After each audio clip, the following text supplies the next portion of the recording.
प्रत्यक्षात छत्रपती शिवाजी महाराजांच्या सैन्यात किती टक्के मुस्लिम होते याचे कुठलेही संदर्भ पुरावे उपलब्ध नाही.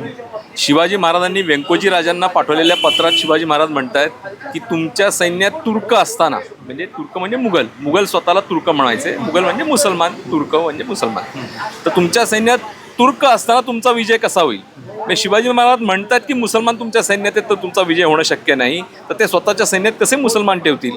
त्यामुळे अशा प्रकारचे कुठलेही संदर्भ पुरावे उपलब्ध नसताना या चित्रपटात 35% मुसलमान होते असा जो दावा केला गेला आहे, तर त्या दाव्याच्या समर्थनार्थ त्यांनी त्यांचे खरे पुरावे संदर्भ आमच्यासमोर उपलब्ध करावेत.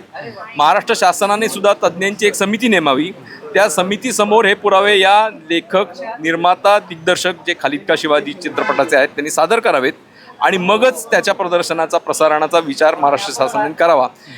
प्रत्यक्ष टीझरमध्ये जर एवढे गंभीर मुद्दे असतील ज्याच्यामध्ये स्पष्ट दोष दिसत आहेत ऐतिहासिक विषयक, तर चित्रपटामध्ये, संपूर्ण चित्रपटामध्ये अजून बऱ्याच गोष्टी विकृत स्वरूपात मांडल्या गेल्या असण्याची शक्यता आहे आणि त्यामुळे संपूर्ण चित्रपटावरच बंदी आणावी असं आमच्या सगळ्या संस्थांचं म्हणणं आहे. आणि या संदर्भात आम्ही